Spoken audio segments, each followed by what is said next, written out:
Assalamualaikum warahmatullahi wabarakatuh. Berjumpa lagi dengan kami dari Yayasan Pembina Mu'alaf At-Tauhid atau Geraha Mu'alaf.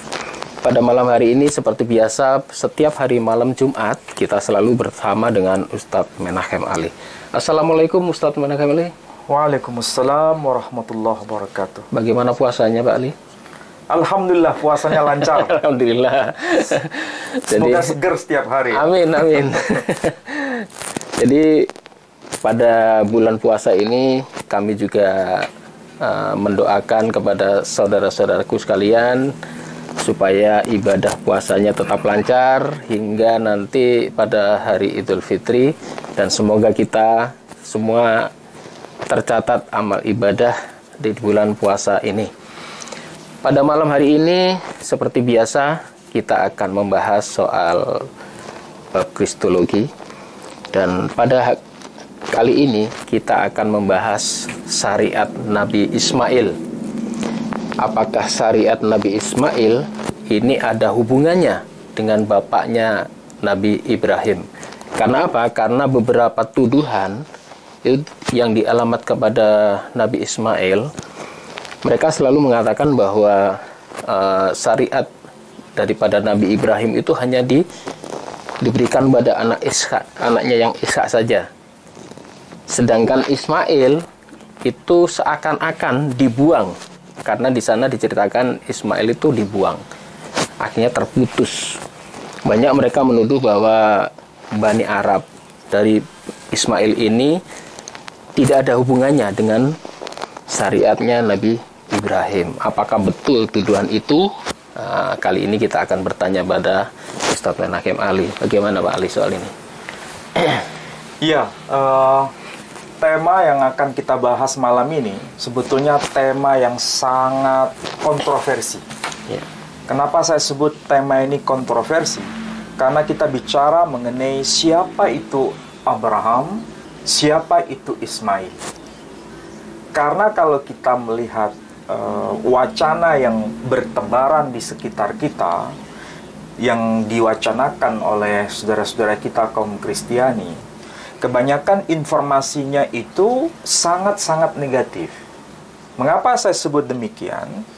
Karena hampir sebagian besar dan sangat bisa dipastikan wacana yang menyebutkan bahwa Ismail itu anak terbuang, itu sudah menjadi santapan setiap hari.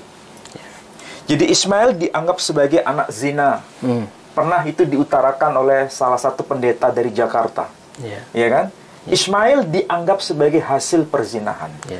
Bahkan tidak secara lantang mengatakan Abraham itu berzina, tapi secara jelas menyebutkan Ismail anak dari perzinahan.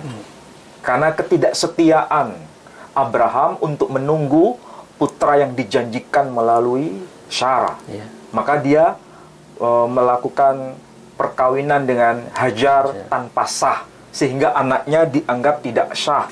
Kalau anak tidak sah berarti anak haram. Kalau anak haram berarti itu sama dengan anak zina. Sampai pada tataran seperti itu. Coba bayangkan. Ya. Ini baru bicara mengenai status Ismail dalam konteks wacana di sekitar kita. Nah, tentu saja kita harus kembali pada dokumen yang awal. Kalau kita sebagai Muslim membicarakan mengenai sosok Ismail, apakah dia itu anak terbuang, apakah dia anak zina, apakah syariat yang diterima oleh Ismail itu ada hubungan dengan syariat yang mewarisi dari tradisi Abraham, itu harus bisa dikonfirmasi melalui data yang valid. Dan itu merujuk pada data awal dari kalangan Yahudi itu sendiri. Kalau kita berargumentasi dengan menggunakan data Al-Quran, pasti akan ditolak. Kalau kita juga menggunakan dokumen dari versi Kristiani, juga tidak akan diterima dari kalangan Muslim. Maka bagaimanapun caranya, dua tradisi, yakni tradisi Islam dan tradisi Kristiani, harus dikembalikan pada dokumen awal, yakni dari kalangan Yahudi itu sendiri. Nah, bagaimana kita bisa mencermati secara tepat mengenai siapa itu Abraham, dan bagaimana syariat Abraham itu diwariskan kepada Ismail, bukan hanya kepada Ishak. Bagaimana kita bisa baca dan telusuri melalui dokumen Ibrani dari tradisi Yahudi. Dokumen awal. Ya. Kita kemarin sempat membahas teks yang termaktub di dalam Sefer Bereshit atau Kitab Kejadian. Kitab Kejadian pasal 26 ayat yang kelima. Nah, mungkin Pak Edi bisa baca yang versi terjemahan dulu ya. Versi terjemahan Kitab Kejadian pasal 26 ayat yang kelima. Pasal 26 ayat kelima.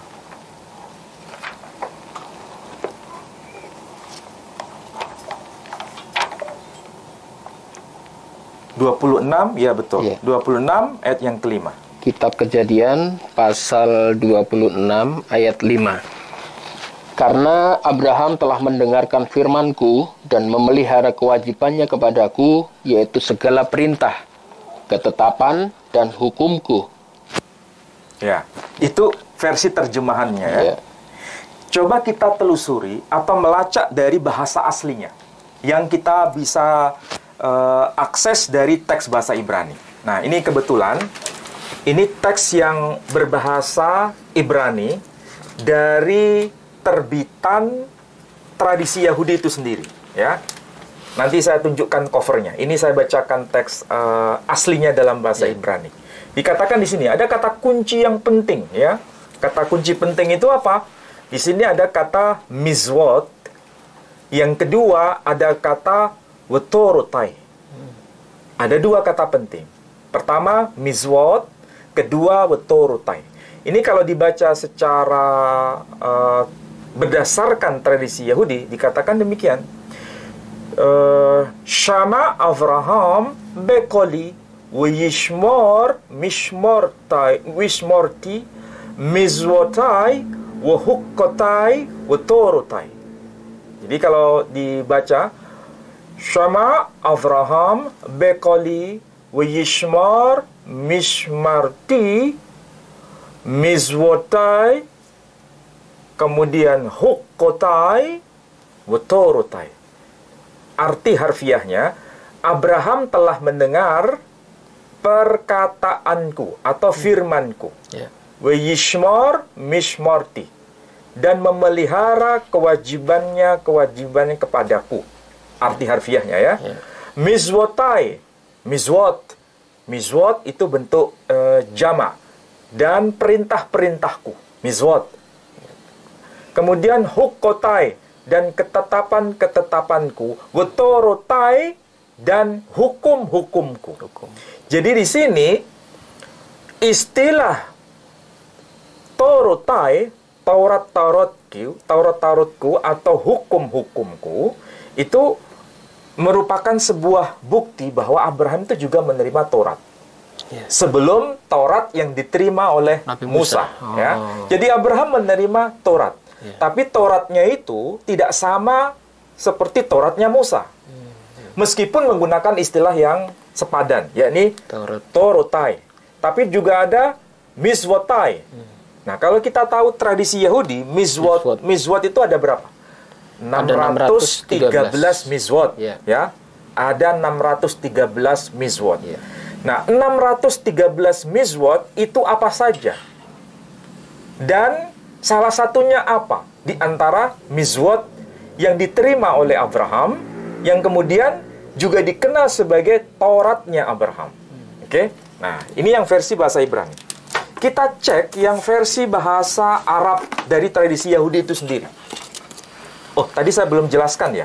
Ini diambil dari kitab yang namanya Chumash Mikraot Gedolot Bereshit. Jadi ini terbitan versi Yahudi sendiri, khususnya Sefer Bereshit, setebal ini. Jadi di sini ada juga tafsir dari kalangan tradisi generasi awal ya. Dan ini menjadi pusat tradisi tekstual kitab Taurat yang disebut Mikraat. Mikra. Tauratnya sendiri disebut Mikra. Sementara kalau berkaitan dengan penjelasannya disebut Mikraat. Oke. Nah, kita lihat dari yang versi terjemahan bahasa Arab yang ditulis oleh rabi besar dari kalangan Yahudi sendiri, yakni Torah, Original Commentary in Arabic by Rabbi Saadia Gaon. Jadi ini kitab Torah yang ditulis dalam versi bahasa Arab yang digarap langsung oleh rabi besar namanya Rabbi Saadia Gaon. Kalau orang dengar Rabbi Saadia Gaon disebut, orang Yahudi nggak ada yang menolak. Ya. Ini bukan dokumen Kristen, ini dokumen Yahudi. Dan ini bukan Alkitab bahasa Arab versi Kristen. Tapi ini adalah Torah versi Yahudi yang awalnya ditulis dalam bahasa Yudeo-Arabik. Tapi sudah diarabkan. Ya. Tapi di sini menarik. Kenapa? Karena kalau kita lihat, ada sesuatu yang penting yang termaktub dalam versi diksi Arabnya. Ya, versi diksi Arabnya. Ya, ini kitab apa? Kitab Kejadian, pasal yang ke-26, Pak Edi ya. 26 ayat yang kelima tadi. Ya. Di sini dikatakan, kalau versi Arabnya ya, di sini qabila Abraham. Jadi disebutkan qabila Abraham amri wa hafadha mastahwajtuh min wasaya wa rusumi wa syara'i. Jadi di sini menggunakan istilah wa syara'i, syariat. Nah, jadi Torah atau Torotai dalam bahasa Ibrani tadi itu diterjemahkan dalam versi Arabnya menjadi syariat. Wa syara'i. Jadi kesimpulannya sederhana. Abraham itu menerima syariat. Ya, menerima syariat. Dan di sini menggunakan istilah Abraham. Sama seperti Quran yang kita pernah bahas. Di dalam Al-Quran yang kita punya, yakni biriwayah Hisham an Ammar, disebutkan nama yang sepadan seperti yang tertulis dalam versi Ibrani ataupun versi Yudeo-Arabik. Dan apa yang termaktub dalam Al-Quran ini disebutkan. Wa idh yarfa'u Ibrahimul qawa'ida minal baiti wa Ismail Rabbana taqabbal minna innaka antas samiul alim. Nama Ibrahim. Ya, bukan Ibrahim ya. Iya. Ada bacaan Ibrahim, ada bacaan Ibrahim. Dua-duanya benar. Ini Quran mengkonfirmasi apa yang termaktub di dalam kitab Torah, namanya muncul Abraham. Versi Yudeo-Arabik juga disebut Abraham, berarti personnya sama. Figurnya satu. Dan orang ini yang disebut Abraham menerima Torotai, yang di sini disebutkan syara'i, syariat-syariatku. Nah, syariat-syariat yang diterima oleh Abraham itu salah satunya apa? Salah satunya. Apakah itu diwariskan kepada anaknya yang bernama Ismail ataukah tidak? Nah, kita lihat. Pak Edi bisa buka kitab Kejadian pasal 18. Kejadian pasal 18 ayat yang ke-7. 18. Ya. Kitab Kejadian pasal 18 ayat yang ke-7. Lalu berlarilah Abraham kepada lembu sapinya. Ia mengambil seekor anak lembu yang empuk dan baik dagingnya dan memberikannya kepada seorang bujangnya. Lalu orang ini segera mengolahnya. Jadi, kalau kita baca kitab Kejadian pasal 18 ayat yang ke-7, itu konteksnya Abraham menerima 3 tamu. Ya, 3 tamu. Yang dalam bahasa Ibrani itu disebutkan Shlosa Enoshim. 3 orang yang datang kepada Abraham. Shlosa Enoshim. Tetapi Shlosa Enoshim di sini yang dimaksud adalah 3 orang malaikat. Ya. dalam tradisi Yahudi menyebutnya malaikat itu Melachim. Nama pertama Gabriel, nama kedua disebut Rafael, nama ketiga disebut Mikhael. Di dalam kitab-kitab tafsir Al-Quranul Karim, 3 orang yang datang kepada Abraham itu juga disebutnya sebagai malaikat.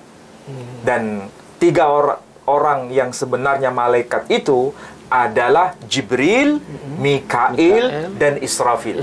Jadi antara tradisi Yahudi dan tradisi Islam nyambung atau tidak? Nyambung, ya. Nah, nyambung. Nah, ketika Slosa Enosim, 3 orang yang datang kepada Abraham itu datang di kemahnya Abraham, maka Abraham langsung bergegas-gegas mengambil apa itu? Anak lembu. Anak lembu. Ya, anak lembu. Di sini dikatakan dalam bahasa Ibraninya. Ini menarik. Abraham wayikah ben Bakar. Jadi Abraham itu mengambil anak lembu. Di sini disebutkan istilah bakar. Bakar itu lembu jantan. Kalau dalam Quran ada namanya surah Al-Baqarah, lembu betina. Nah, kalau ada tambahan huruf he, itu menunjukkan feminin, betina.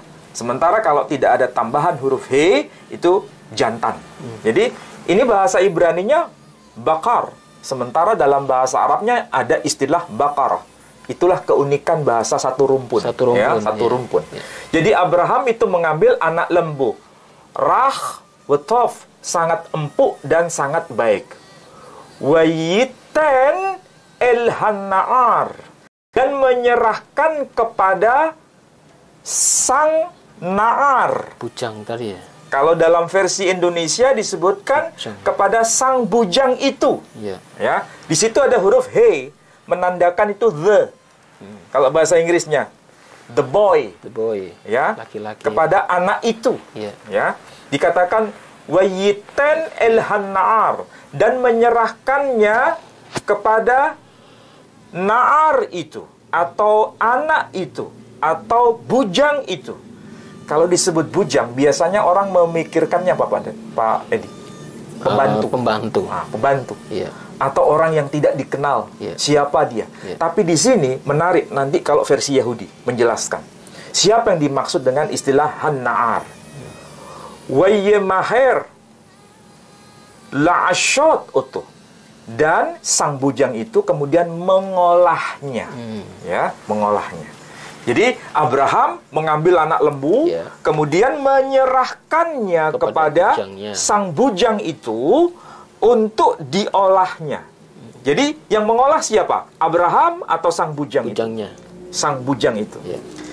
Siapa yang dimaksud dengan sang bujang itu? Ternyata di sini Rashi menjelaskan, ya. Rashi menjelaskan. Ini ada nama Rashi. Rashi itu rabi, ya. Rabi besar. Rabbi Shlomo bin Yitzhak. Ditafsir dalam kitab tafsir Yahudi ini. Dia menjelaskan begini.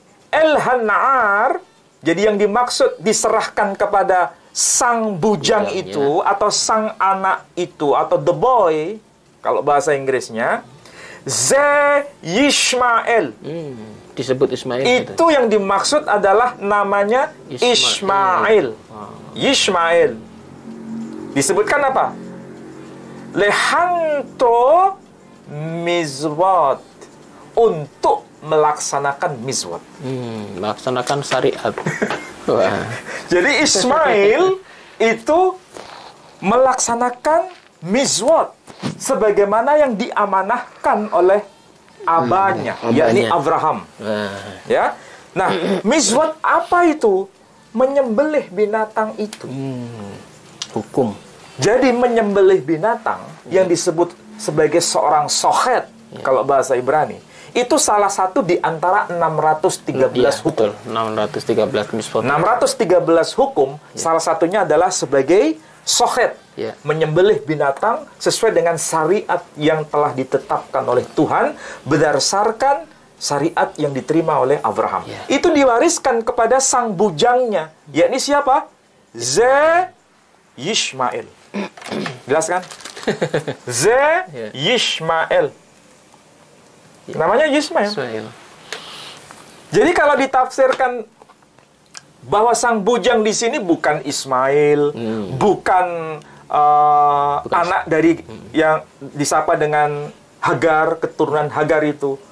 Pertanyaannya sekarang, kalau bukan Ismail, ya, lalu siapa? Soalnya Ishak belum ada. Ishak belum ada. Pasal 18 itu berbicara mengenai kabar gembira, nanti akan lahir anak yang bernama Ishak. Ya. Dan saat itu Ismail sudah ada. Sudah ada. Dan diperintahkan oleh Abraham untuk menyembelih binatang yang sudah dipersiapkan oleh Abraham untuk pelaksanaan mizwat. Jadi pelaksanaan mizwat di sini pakai kata mizwat, sama seperti yang tertulis dalam syariatnya Abraham tadi. Mizwatai, dia menerima perintah-perintahku. Perintah-perintahku. Wotorotai, dan juga Taurat-Tauratku. Ya. Jadi jelas di sini sudah ada informasi yang menghubungkan antara syariat Abraham dengan syariat yang diterima oleh Ismail mengikuti tradisi yang diwarisi oleh beliau dari abahnya, yakni Abraham itu sendiri. Baik. Ini Torah ya. Torah. Ini saudara-saudaraku sekalian, jadi ini menarik karena ternyata bukan hanya Nabi Musa saja yang menerima Taurat ya. Taurat itu adalah hukum-hukum. Hukum-hukum itu adalah syariat. Dan dalam hukum-hukum Taurat itu dikenal ada 613 mitzvot. Itu biasanya orang-orang Kristen mengenal hukum-hukum ini hanya milik dari orang keturunan dari Nabi Musa. Dan ternyata di sini kita sudah membuka dari kitab langsung dari kitab dari Yahudi, ternyata Nabi Abraham pertama kali yang menerima mitzvot dan hukum-hukum, dan putranya Ismail menerima perintah hukum-hukum soal mitzvot. Mitzvot apa? Menyembelih korban. Dan menyembelih korban itu sampai hari ini itu hanya dilakukan oleh rabi. Di dalam tradisi Yahudi kita mengenal makanan harus kosher ya. Kosher. Dan Tradisinya itu tidak berarti kosher itu dalam pengertian halal, bukan ya. Kosher di sini beda pengertian dengan muslim ya. Kosher di dalam Yahudi itu maksudnya adalah yang menyembelih itu bukan orang sembarangan.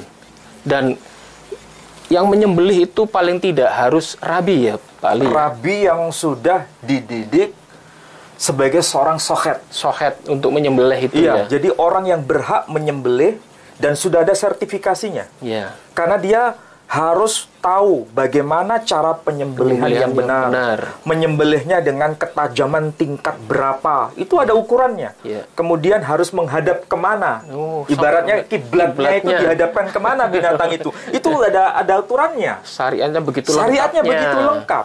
Nah, masalahnya penyembelihan yang dilakukan oleh Ismail atas perintah Abraham itu pasti mengikuti tradisi yang disebut sebagai seorang sohet. Jadi ini bukan orang sembarangan. Betul.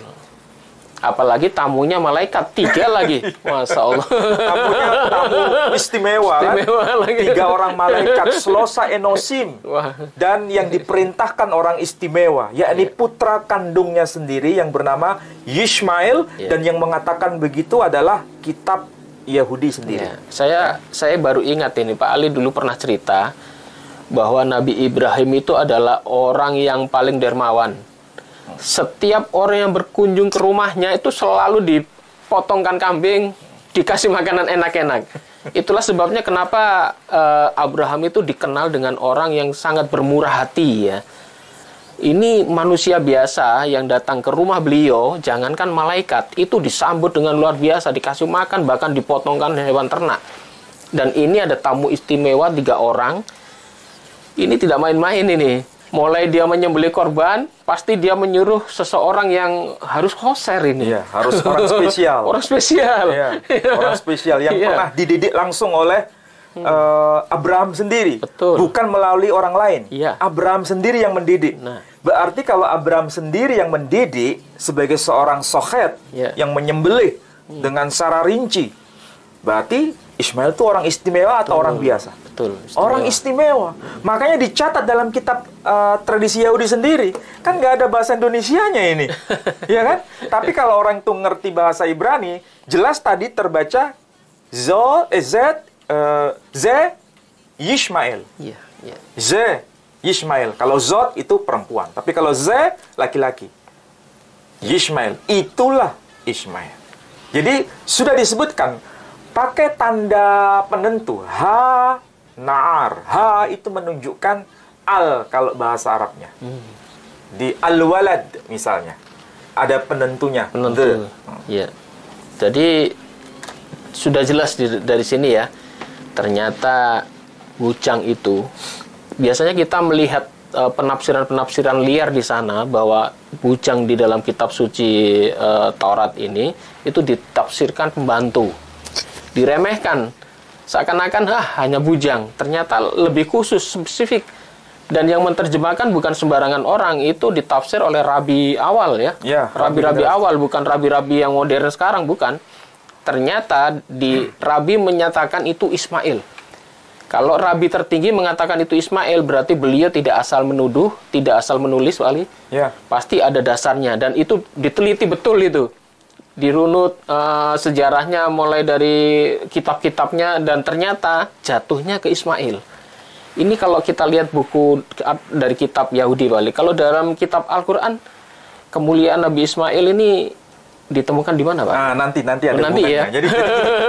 Jadi kalau kita sudah tahu bahwa Abraham menerima syariat, ya, menerima mizwot, menerima torotai, dan Abraham mewariskannya kepada putra kandungnya sendiri yang disapa sebagai Zera Abraham. Jadi Ismail itu disapa oleh kitab suci Yahudi dalam Torah sendiri. Itu dikenal dengan sebutan Zera Abraham. Benihnya Abraham. Benih Abraham. Dan yang kedua, Ishak. Yitzhak itu juga disapa sebagai Zera Abraham. Hanya dua yang disapa sebagai benih Abraham atau Zera Abraham. Tetapi anak-anak Abraham yang lain, misalnya Midian, kemudian apalagi dari ibu Tera ya. Dari Tera, keturunan Tera itu tidak disebut Zera Abraham, tapi disebut Benai Ketura atau Benai Abraham. Dari Ketura ya. Hanya disebut sebagai anak, bukan sebagai benih. Tapi spesial ini, statusnya sebagai Zera Abraham sama seperti Yitzhak dan mengajarkan mengenai mizwat kepada Ismail. Dan pelaksanaannya memang disebut sebagai mizwat. Dan itu berkaitan dengan cara penyembelihan yang benar. Jadi logikanya, antara Abraham dan Ismail itu ada link, ada hubungan pewarisan syariat. Nah, masalahnya, dari Ismail kepada keturunan Ismail, apakah memang ada hubungan atau justru terputus? Nah, itu menarik itu. Iya kan?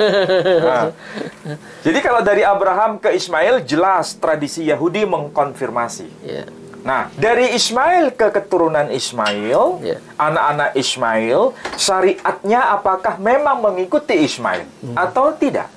Nah, itu kita lihat dari tradisi Yahudi sendiri. Nah, kita lihat dari teks yang termaktub di dalam Kitab Kejadian, Pak. Kitab Kejadian pasal 16 ayat yang ke-14. Ayat yang ke-14.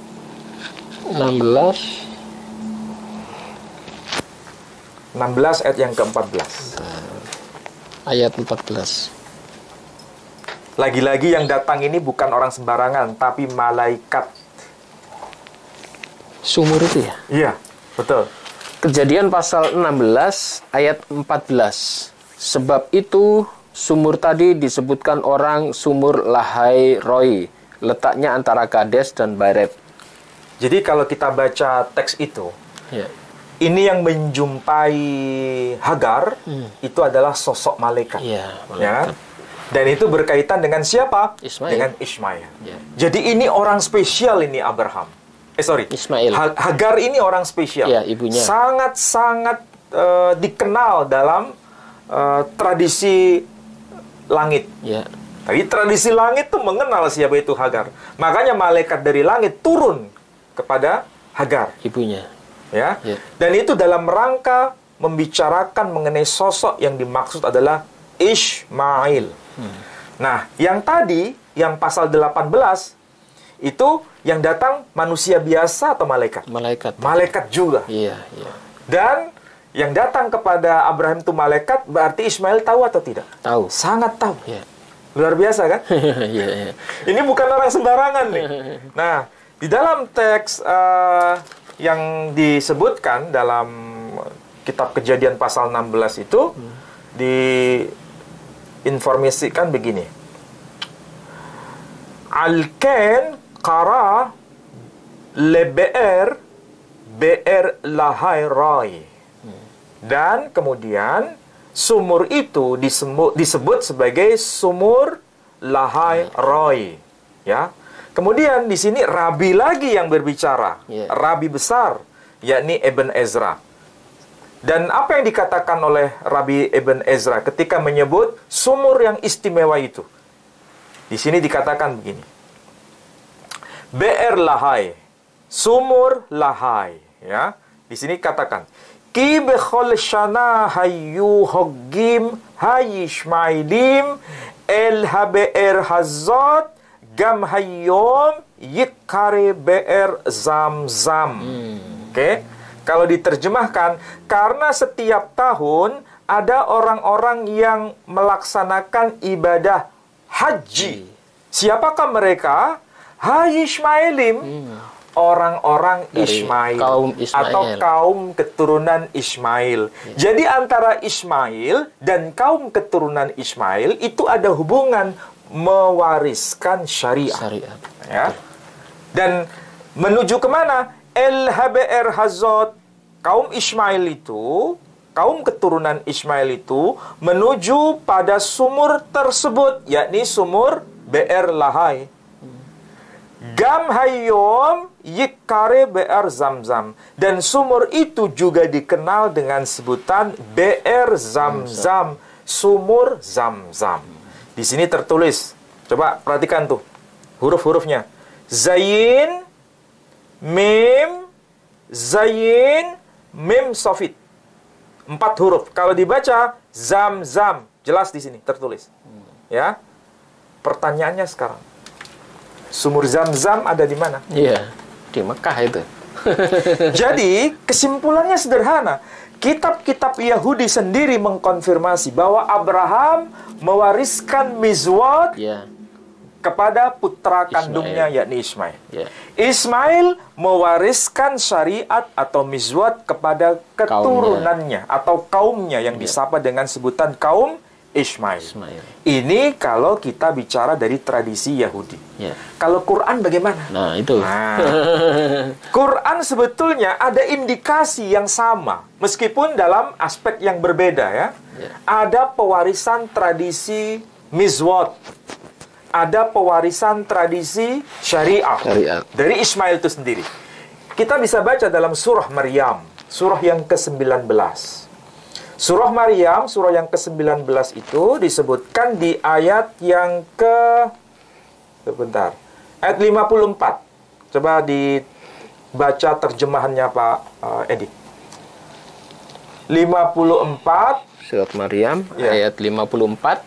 Dan 55. Dan ceritakanlah Muhammad kisah Ismail di dalam kitab Al-Quran. Dia benar-benar seorang yang benar janjinya, seorang Rasul dan Nabi. Yang 15, dan dia menyuruh keluarganya untuk melaksanakan sholat dan menunaikan zakat, dan dia seorang yang diridhoi di sisi Tuhannya. Nah, jadi kesimpulannya apa? Bahwa Ismail itu seorang Nabi. Kedua, seorang Rasul. Jadi bukan hanya orang biasa. Iya. Makanya kalau di dalam Quran bahwa Ismail itu disebut Nabi, disebut Rasul, karena kitab-kitab Yahudi sendiri menegaskan Ismail itu orang istimewa. Saat dia sudah besar, usia 13 tahun, dia diperintah oleh Abraham untuk berperan sebagai seorang sohet, dan dia menyaksikan sendiri siapa tamu-tamu yang datang itu. Melihat langsung. Bahkan ibunya pun sendiri tahu siapa yang datang kepadanya. Juga seorang malaikat. Jadi sangat-sangat istimewa. Soalnya pernah didatangi waktu hamil. Kemudian waktu Ismail sudah ada, datang lagi. Datang lagi. Jadi ini bukan orang sembarangan. Ya. Bahkan dalam kitab Yahudi sendiri, Ismail itu disebut sebagai salah satu di antara shodiqim, orang-orang yang benar. Benar. Betul. Itu kitab Yahudi sendiri. Saya tidak bicara mengenai kitab lain ya. Ini kitab Yahudi sendiri mengatakan demikian. Dan Quran ketika menyebut bahwa Ismail itu sebagai seorang rasulan nabiyya, wa kana rasulan nabiyya. Coba jelas. Wa kana rasulan nabiyya, dan dia itu seorang rasul dan juga seorang nabi. Wa kana ya'muru ahlahu bis-salati waz-zakah. Dan Ismail itu menyuruh keluarganya. Jadi mewariskan kepada keturunannya ya. Kepada ahlahu. Berkaitan dengan apa? Tevila. Kalau kita tahu Quran bahasa Ibrani, itu bis-solah diterjemahkan tevila. Jadi Ismail melaksanakan tevila. Tevila itu solat. Dalam tradisi Yahudi. Solata. Tevila. Waz-zakah, dan juga mengenai zakat. Wa kana 'inda rabbihi mardiyya. Dan dia sangat dalam pandangan Tuhannya sangat diridhoi. Luar biasa. Betul. Jadi kalau begitu informasi Yahudi dengan Quran nyambung atau tidak? Nyambung. Dengan tradisi Nasrani nyambung atau tidak? Tidak. Jadi menarik ini ya, pemirsa sekalian, kita sudah membuka rahasia di sini. Sebetulnya kitab Perjanjian Lama atau Tanakh itu ada di dalam kitab Perjanjian Lama Kristen, tetapi ada perbedaan penafsiran ya. Biasanya kalau saudara kita yang Kristen itu sering meremehkan Ismail. Padahal di kitab aslinya, karena Perjanjian Lama itu juga mengacu kepada kitab Tanakh ya. Tanakh itu adalah kitab sucinya orang Yahudi. Kenapa di sini kita membahas Yahudi dan Islam? Karena Ishak itu menurunkan Bani Yahudi, dan Ismail nanti menurunkan Bani Islam. Jadi Bani Ismail Islam nanti mewarisi syariat Islam. Berarti mereka ini adalah saudara. Jadi antara ajaran Yahudi dan ajaran Islam ini sebetulnya saudara. Begitu Pak Lia. Tetapi seringkali hubungan saudara ini ditafsirkan sangat berlawanan ya. Ditafsirkan secara politis, seakan-akan masalah Israel-Palestina gitu ya. Politis iya, kemudian seakan-akan Nabi Ismail ini musuh dari Ishak. Karena mereka selalu mengatakan Ismail itu sebagai keledai liar, memusuhi saudaranya, tangannya nanti memukul saudaranya, dan itu belum kita bahas itu. Nanti itu belum kita bahas nanti selanjutnya ya. Sabar saudara. Yang jelas selalu pantengi channel ini, kemudian channelnya Ustadz Menachem Ali. Gus di-share nang sapa ya Gus? Eza? Graha? Pak Ali? Aku ya. Jadi selalu pantengi channel Ustadz Menachem Ali, kemudian di channel Graha Mu'alaf, dan juga channel saya Edi Prayitno. Dan kepada saudara-saudaraku sekalian, kami ingatkan kembali bahwa kami mempunyai program pembangunan masjid, ya, pembangunan masjid, kemudian pembangunan pondok pesantren. Kapan hari kita dengan Pak Ali sudah ke sana, sudah melihat pembangunan ini terkendala soal dana, sudah berhenti sekitar 8 bulan. Untuk itu kita mengetuk pada para donatur sekalian untuk bisa menginfakkan hartanya ke nomor rekening Bank Syariah Indonesia di nomor rekening 111888991 ya. Jadi 111888991 di Bank Syariah Indonesia atas nama Yayasan Pembina Mu'alaf At-Tauhid Jawa Timur ya. Sekali lagi dukung kami karena kita masih banyak program yang akan kita laksanakan ya bersama-sama, dan insya Allah kita akan amanah untuk menjalankan semua dana Anda. Mungkin Pak Ali ada kalimat penutup, silakan Pak Ali. Ya, kesimpulan diskusi kita malam ini bahwa Abraham itu disepakati sebagai figur yang sama antara tradisi Yahudi dan tradisi agama kita di kalangan Muslim. Tokohnya sama, mau disebut Abraham, mau disebut Ibrahim, mau disebut Ibrahim, sosoknya sama. Dan sosok ini yang bernama Abraham atau Ibrahim itu menerima yang disebut mizwotai atau syariah atau torotai. Dan mizwot ini diwariskan kepada Ismail. Ismail menerima mizwot. Dan itu terkonfirmasi dari tradisi Yahudi sendiri. Yakni menerima syariat sebagaimana yang diwariskan dari abahnya, yakni Abraham. Dan syariat ini kemudian diwariskan kepada keturunan-keturunannya. Dan itu terkonfirmasi. Mereka ini kemudian disebut dengan nama Hayishmailim, kaum Ismail, atau orang-orang keturunan Ismail, melaksanakan ibadah yang diwarisi dari Bapak Ismail. Dan terkonfirmasi melalui Al-Quran itu sendiri. Jadi kalau ada orang yang berkata bahwa Ismail itu anak terbuang, anak zina, anak yang tidak syah, anak yang tidak mendapatkan hak kebenaran menurut Torah, itu salah besar. Karena Taurat sendiri, tradisi Yahudi mengkonfirmasi kebenaran itu. Dan juga dikuatkan melalui Al-Quran. Itu kesimpulan diskusi kita malam ini. Baik, terima kasih Pak Ali. Untuk saudara-saudaraku sekalian, semoga kajian pada malam hari ini bermanfaat. Semoga ini mencerahkan kita. Jangan kita goyah untuk selalu memeluk Islam, dan jangan selalu kita terkecoh dengan penafsiran-penafsiran liar di sana yang tanpa data. Di sini kita kumpulkan data semua, bahkan ini buku langsung dari Yahudi, ada tafsir dari Rabi awal. Jadi di sini kita berkata berbicara sesuai dengan data ilmiah. Jadi nggak usah hiraukan kalau ada seseorang di luar sana yang mengatakan bahwa Islam tidak mewarisi syariat Nabi Ibrahim. Mereka selalu mengatakan Ismail itu anak terbuang, terputus hubungan dengan abahnya.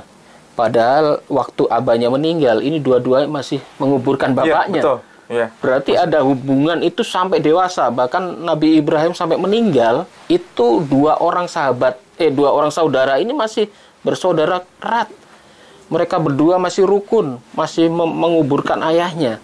Berarti syariat yang diajarkan kepada anak-anaknya itu tidak putus, hanya Ishak saja.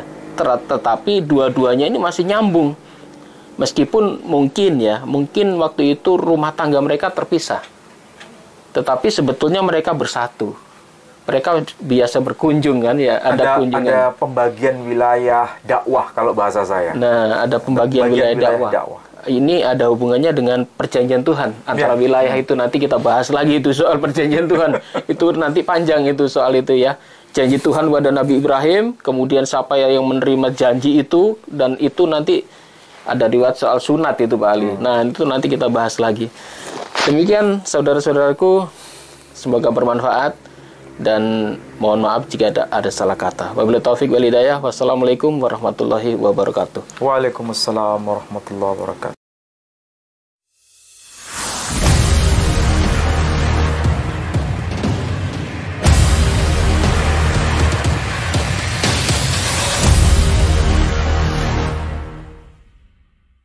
Assalamualaikum warahmatullahi wabarakatuh. Alhamdulillahirabbil alamin. Allahumma salli wa sallim wa barik ala sayyidina Muhammadin wa ala alihi wa sahbihi ajmain, amma ba'du. Kepada yang kami muliakan, Bapak Ibu hamba Allah dimanapun berada, kami mewakili pengurus YPM At-Tauhid mengucapkan selamat menjalankan ibadah puasa Ramadan 1444 Hijriah. Mohon maaf lahir dan batin. Bapak Ibu perlu diketahui saat ini kondisi kas untuk kegiatan Ramadan tahun ini dari YPM At-Tauhid masih sangat minim.